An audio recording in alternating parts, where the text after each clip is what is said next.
I'm sure it was a shock as John reads our Mother's Day passage. He begins with, "Wives, submit to your husbands." Happy Mother's Day. Yeah, some of you ladies are thinking like, no amount of chocolate is worth this. And even the guys, they're like, what is he thinking? Like, better him than me. But, this is what happens when you work through a book of the Bible. Sometimes it just like aligns beautifully, and other times you're like, oh gosh, man, is there some way to get out of this? I don't know. But we're in the book of Ephesians, and this passage may not be, on the surface at least, the ideal Mother's Day passage, but I actually believe that there's a message here that will be encouraging to all women, mothers, wives, single ladies, all the single ladies. And in fact, if you're not married, I know what you're thinking. Like, there's this temptation right now to just like shut down, check out. I'm done. I'm going to hop on Facebook, whatever the question, whatever it might be. But I want to ask you two questions to help you actually discern, should I pay attention today or should I troll people on Facebook? Question one, do you ever plan on being married? If the answer is yes, I want to tell you, I wish that I really would have not just heard, but internalized some of these things that Paul is talking about before I got married. You'll hear more about that later. Second question, do you know anyone who is married? Do you have people in your life that you care about that are married? If so, you should probably listen. Because marriage is hard, and every marriage at one point or another finds itself in crisis, and we need people who are willing to share biblical truth in these times of marriage crisis. So as you consider those two things, we're going to jump right into the passage, and I think it's important that we get into some context as we study this. So Paul's not doing like a standalone TED Talk on marriage, but he's writing a letter to the church in Ephesus. And this is an important city in the first century in the Roman Empire. And he's essentially been reminding the church who you are, what is your identity, that you're a new humanity. And now he's kind of moved from that into like, how do we practically live out this life that we have in Christ? And so last week, we talked about being spirit-filled. And it's important that we connect that idea of being spirit-filled to today's message, because it's only through God's Spirit that we can actually live out this calling of being conformed into the image of Jesus. Now, it's really easy to get into a passage like this and come into it with some preconceived notions. We already have formed opinions about the topic, and you probably also have opinions about what a man in church leadership might think about a topic like this. So I'm asking you for just a moment to suspend judgment. Give me a chance. See, the tendency is when we come to a passage like this, it's one of two reactions. You've got this kind of fundamentalist reaction that says, well, that's literally what it says, so do it. And then you've got maybe a more liberal response that's like, yeah, I don't think that's actually what he meant there, or that shouldn't actually be there, so don't do that. Don't worry about it. And the more that I've studied this, the more that I have found that either one of those responses are inadequate. And so I want us to start in the city of Ephesus. Let's kind of imagine what marriage was like in the first century, and then consider how it applies to us in this 21st century context. Also, I want you to know, I do have a little bit of experience in this. I've got a lovely photo to share. I'm far from an expert, but this is Lauren and I in middle school. Not really. No, Lauren was like 19 years old. I was probably about 23. And now I'm 40, and Lauren is 25. So you do the math. Most of you, though, are probably aware of this as well. Lauren is actually my second wife. I made quick work of the first one. It was short-lived. It was a really bad marriage. And so I kind of have some experience in a really bad, hard marriage and experience in what I expect to be an enduring, hard-fought, wonderful marriage. And so I know a few things about this topic despite my obvious youth. Oh, you guys didn't laugh at me like first service. Thank you. Now, I don't think anyone would be surprised by the idea that Paul lived in a patriarchal society. So he's not writing into a vacuum. He's not instructing a church in a vacuum. It was a patriarchal society. So in this society, women were disdained and seen as inferior to men. Aristotle had written in his wisdom writings that the reasons women weren't in leadership were because they didn't seem to have the mental capacities for it or the strength of character to be able to handle the responsibilities that went along with it. In Jewish culture, men said a prayer every day, literally thanking God that they are not a woman. Women didn't have standing under the law. They couldn't be witnesses in court. She was her husband's possession. Female babies were abandoned more frequently than men and often raised to be prostitutes. Greek men married Greek women with a massive age disparity. So you've got these young teenage girls trying to figure out who they are while at the same time married to a man who is much, much older. Husbands ruled the public sphere while wives were at home. And so I think it's important for us to see this is the context that Paul is writing to. And so it was an assumption, both in Greek and Jewish culture, that women were not equals to men. Like I said, encouraging message, Happy Mother's Day. Well, as you can imagine, this environment didn't do much for the institution of marriage. In fact, it was so bad that Caesar Augustus, he actually instituted fines if people were to stay single for too long. Could you imagine that today? He also imposed hefty fines should anyone get divorced. And so he did this because the empire was just falling apart. The family was falling apart.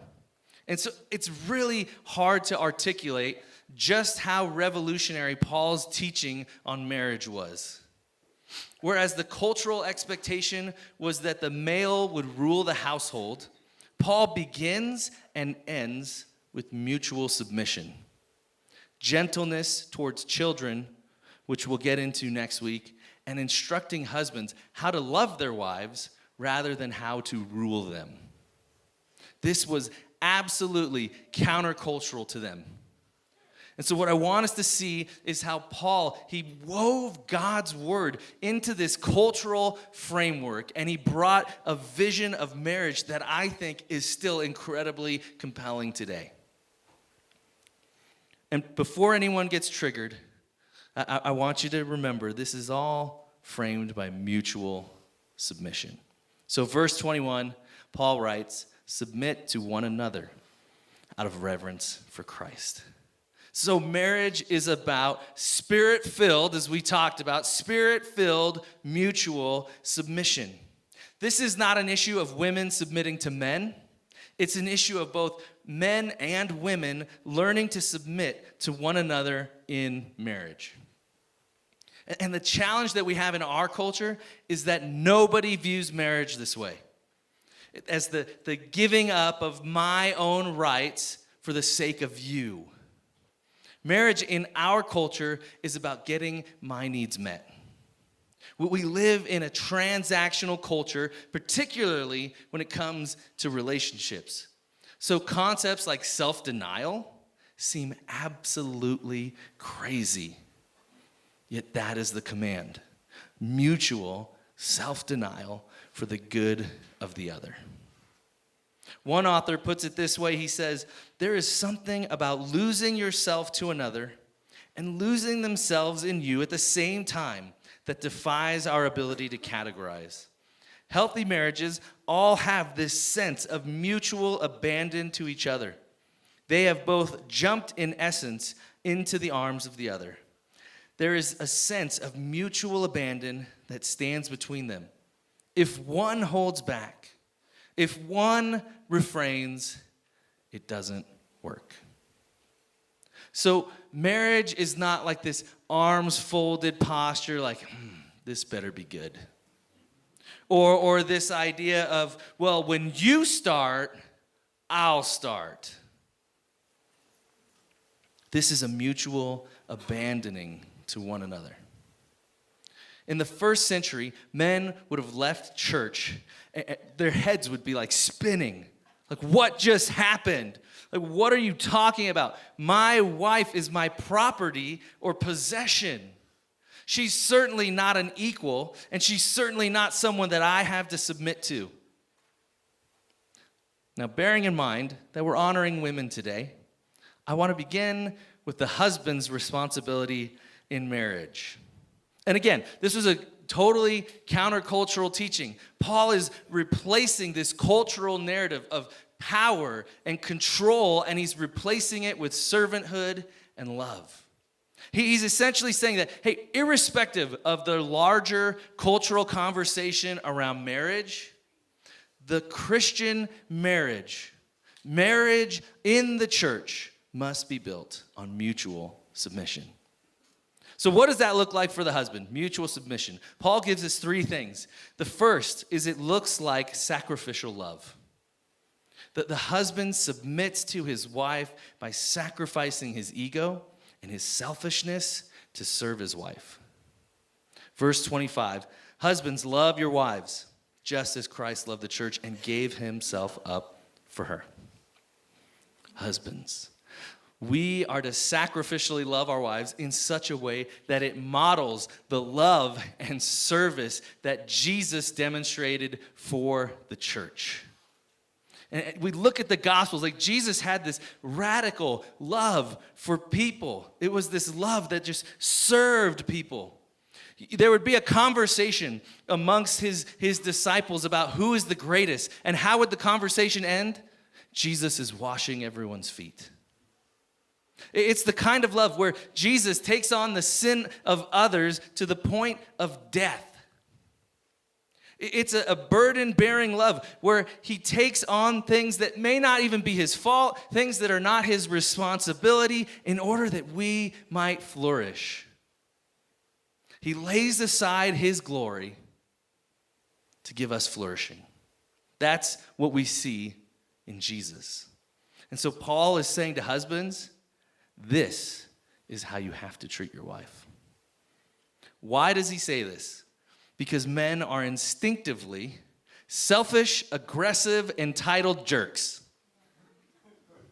To quote the great Ron Burgundy, I got an amen out of that. Wow. I thought there was going to be anger, so I was going to say, hey, the Ron Burgundy says, don't get mad at me. It's science. So the question isn't, how do I get my needs met by this woman? The question is, how do I meet this woman's needs? We have to submit our egos, our desires, our drive, our ambition, and our selfishness to sacrificially love our wives. We have to submit that ego. Like, we have to submit that selfishness to another person so that they might prosper. And a lot of people get into marriages today, and as soon as it gets hard, they give up. I'm out. Not what I signed up for. And this is certainly not every case, but if you were to ask people, why did they get divorced? A lot of the commentary would sound like this. Well, my needs just weren't getting met. So I'm going to tell you, if you're a man, the goal of your marriage is not to have your needs met. The goal of your marriage is to meet your wife's needs. So we got to reorient our hearts. And ladies, you might be listening to this going like, yeah, duh, of course. I knew that. But you have no idea how hard it is for a driven, arrogant, alpha male's heart to submit that drive and that ambition to someone else. We're called to sacrificial love. The second thing Paul says is it's a sanctifying love. In verse 26, we read, to make her holy, cleansing her by the washing with the water through the word, and to present her to himself as a radiant church, without stain or wrinkle or any other blemish, but holy and blameless. So the result of your wife being married to you should be that she reaches her redemptive potential because she is married to you, not in spite of it. And I think this is one of those passages that actually produce like quite a bit of like angst and frustration within the home. You know, a lot of times a passage like this gets tossed in the husband's face, along with a passage that says, or along with a phrase, something along the lines of, I just want a spiritual leader. Can I tell you ladies something? Most of us men have no idea how to do this. Like, what does that even mean? You know, am I to have Bible study with my wife 6 nights a week, 3 times a day, just intimate prayer together? Am I to make sure she's in 3 different Bible studies with various groups so that she's really getting into the Word? Like, we don't know how to do this. I'm a pastor, and I struggle with how to actually do this. But Jesus has a vision for us husbands, that we would care for our wives in such a way that she's actually more holy for having married you. This is not a good time for elbow. But this is the kind of love that we need to have. This means that we take things into consideration like career, calling, the desires of her heart, her dreams, and we ask the question, in light of those things, how do I help her become more like Jesus? How do I help her reach her redemptive potential? Every situation's different. Every marriage is different, but the goal is the same. It's a sacrificial love. It's a sanctifying love. And lastly, it's a satisfying love. Verse 28 says, in the same way, husbands ought to love their wives as their own bodies. He who loves his wife loves himself. After all, no one ever hated their own body, but they feed and care for their body, just as Christ does the church. For we are members of his body. For this reason, a man will leave his father and mother and be united to his wife, and the two will become one flesh. So the ESV here says that the husband will nourish and cherish his wife. Nourish and cherish. It's a husband's job not to be an emotional brute, but to learn how to nourish and cherish. To speak words of life where there have been words of accusation. To speak words of hope where there has been despair. To have a vision for nourishing and cherishing your wife. And I'll just tell you guys, like, I have really struggled with this. If you know me really well, you probably don't characterize me as Mr. Sensitive. I've had to learn some sensitivity. It's a little better. So I don't think that it's any kind of exaggeration to say that Lauren and I have basically had 2 marriages. The first, 7 or 8 years, I was this selfish, egotistical, emotional brute. And even though I wasn't fully aware of it, I certainly wouldn't have said it at the time. As I reflect, my mindset was, how do I meet my own needs without looking like a bad husband? And as a result, you can imagine, we got off to a killer start. It was awesome. Now, don't get me wrong. I wasn't like this all the time. Like, I had some good moments. But I was not nourishing or cherishing my wife. I was nourishing and cherishing myself. And so now, kind of our joke is that after 13, almost 14 years of marriage, at least 3 of them have been good. And so it's hard to explain like what exactly happened, but probably about 8 years ago, like I just expressed like some just unhappiness that I was feeling. And to be honest, things got much worse before they got better. But somewhere in that time period, I realized I need to change. I needed to shift my focus from myself to my wife. And the way that she said, as we talked about the other day, she said it felt like I finally realized that I loved her. And so it was at that point that I began to care for her needs ahead of my own. And I started to nourish and cherish. And I'll tell you, it was not like I flipped a switch and like everything was perfect. This was a process. And in fact, she didn't really trust it, I don't think, at first, But over time, as I got better at this, trust was formed. And she started to think, maybe this guy really does love me. See, this is not the vision that men are given for marriage in our culture.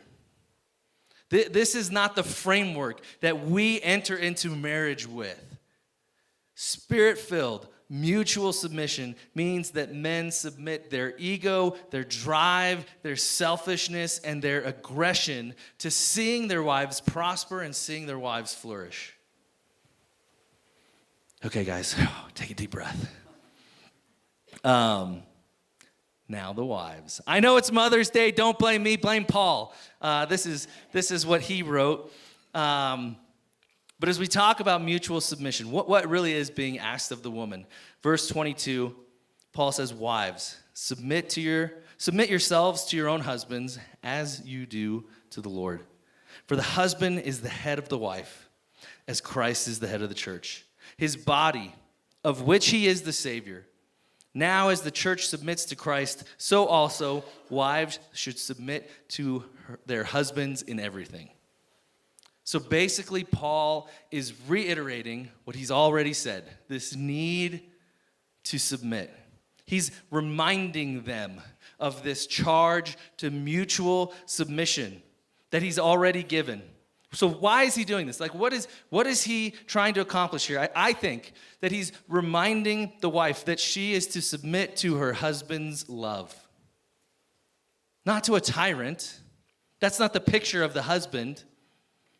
But to a sacrificial, sanctifying, and satisfying love that looks like the love that Jesus offers. And so here's the thing. There is nothing more terrifying than letting a man see you for who you really are, because he might reject you. And I believe that most women enter into marriage just terrified to submit themselves like that. Like, rejection is painful. We have all experienced rejection, but it's one thing to experience like this version of yourself that you're putting out there to everyone, be it on social media or in your sphere of influence. It's one thing to have that version of yourself rejected. It's a whole nother thing to have your true self rejected. And so, I look at our marriage, and I think Lauren actually entered into it very willing to submit to my love for her, but I quickly showed her that I was not going to be the Ephesians 5 kind of husband here, and that trust quickly eroded. And we're still kind of working through that, truthfully. It's much, much better, but I think it's difficult for her at times to trust my love for her. And I even ask her sometimes, like, why don't you trust me? Like, don't you know I'm on your side? Don't you know I am your biggest fan? Wives, you are called to submit to the sacrificial love of your husband. It's this giving up, not only of your body, but of your soul to the husband. Verse 33, the last thing for wives, is to respect your husband. Now, I want to tell you this. Men don't have a clue how to be men in our culture. And I don't mean that in like a condescending way. I don't mean that way at all. I'm part of the group. Look, I'm a pretty confident guy, but half the time I am like completely internally intimidated. Like I don't know how to do this.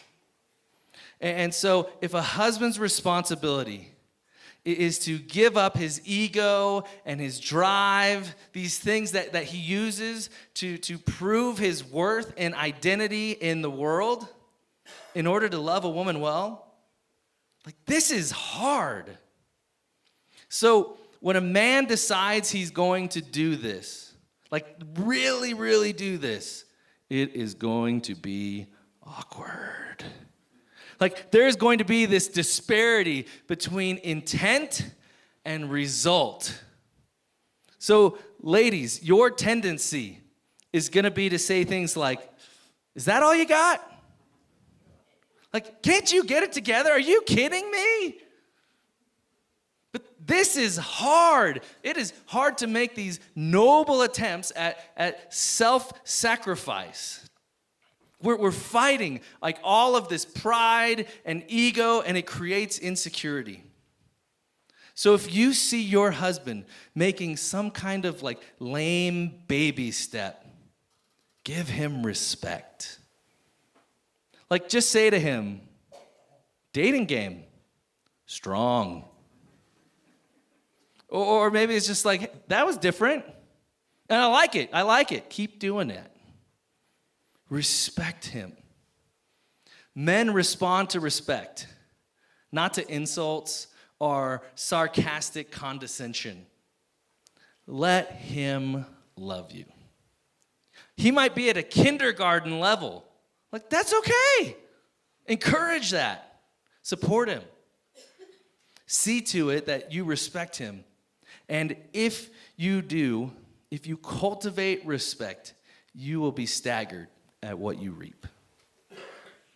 So, you've got husbands and you've got wives mutually submitting to one another. And if this happens correctly, if we can actually pull this off, we're not just talking about a great human institution. We're not even just talking about a great marriage. We are talking about mirroring Christ's love for the church. Like, people should look at your marriage and they should say, like, what is that? Like, why do you love your wife like that? Well, the way that I love my wife is really, it's a window. It's like a little picture into the way that Jesus loved me. Like, could you imagine a marriage that stands out like that? Our culture doesn't even have a paradigm for that. People should see how a wife treats her husband, and they should say, like, why are you treating him that well? Why? Because that's what Jesus has done for me. Our lives should be this compelling preview that's making people say, like, what kind of love is that? What kind of relationship is that?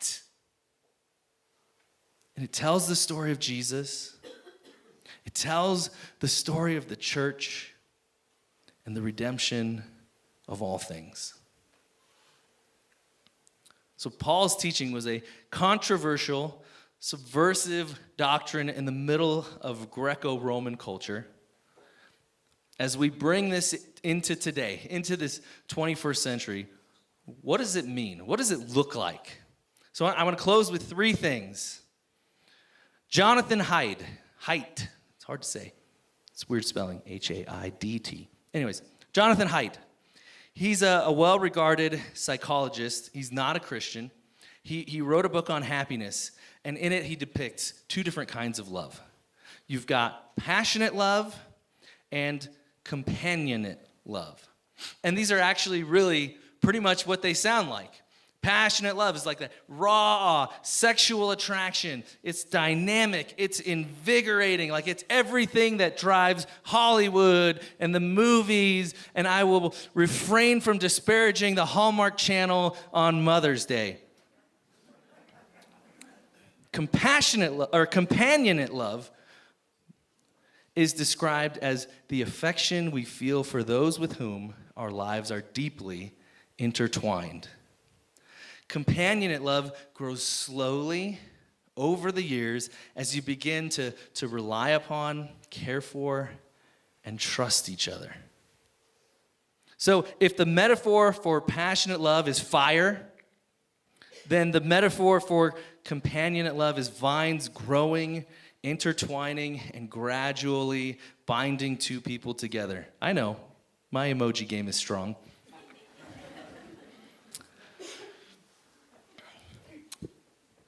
Two different kinds of love. One seems to be relegated to Hollywood and people in their 20s. And the other seems like pretty boring and kind of meant for the elderly. Like, how many people have you seen throw away companionate love for passion? If you've ever looked at the research on this, passionate love is like being high on crack and heroin at the same time for 6 months.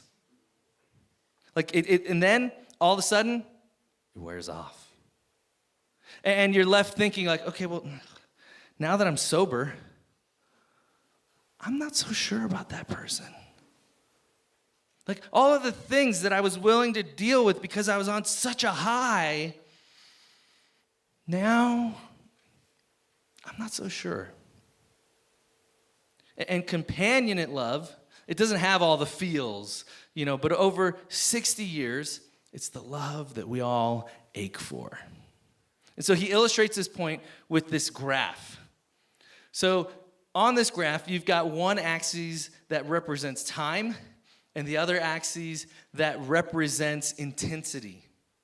And what you'll see is like passionate love is like, whew, it's nuts, it's crazy, it's wild, and then steep cliff, and it tails off. But the companionate love just grows steadily in intensity over time. Tim Keller says this of marriages that are profoundly unhappy. If they stay together, 80% of them wind up being very happy 5 years later because you get that depth that we ache for. But our culture knows nothing about this. We need to have a fierce commitment to marriage. It's a picture of Jesus and the church. And it's the only way that we can reach that relational depth that we long for. Second thing, I remember growing up in the church, and I heard this, and I actually kind of adopted this mindset over time. It goes something like this. My wife and I are total equals. But in major life decisions where we can't agree, that's where I'm the head, and I ask her to submit. Can I just tell you, this might be the dumbest thing ever. So dumb. I was there. I mean, I'm not judging. I'm just saying, let me replay that for you a little bit differently. So in your major life decisions, you're going to go against your wife's wishes. Like, this is the moment to assert your power and make her do what you want. Is that the picture of mutual submission? Is this the sacrificial love that we see Christ demonstrated for us? So I'm not here to talk about roles or like the division of labor in your home. That's for you to decide. Every family has to work through these things themselves. But if unity is important in the church, as we read in Ephesians 4, how much more so is it important in our homes? Last thing, I want to encourage you to do this throughout the week. Ask the question, is my spouse flourishing in spite of me or because of me? Is your wife quoting scripture when she thinks of you? Like, consider it all joy when you face trials and tribulations of many kinds in your marriage. Or, God is able to work all things for the good of those who love him and endure a horrible marriage.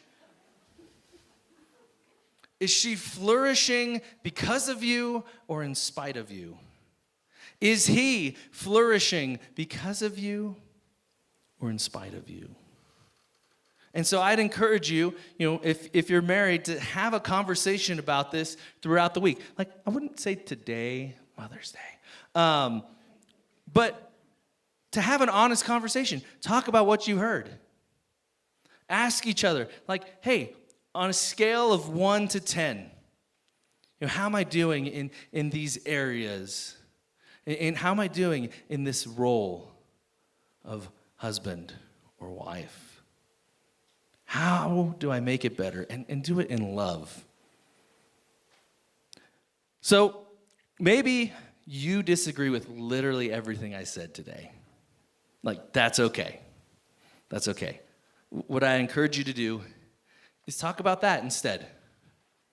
Talk to one another.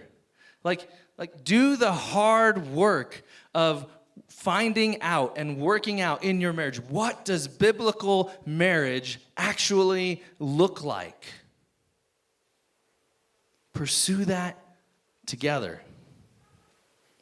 Because we're meant to be a picture of the relationship that Jesus has with the church. So let's do our best to get this right. Would you pray with me? Lord Jesus, I don't know, this is hard stuff. This is a hard passage. It's hard truth. Marriage is hard. Self-denial, self-sacrifice is hard. It's hard to show respect when maybe you don't feel it.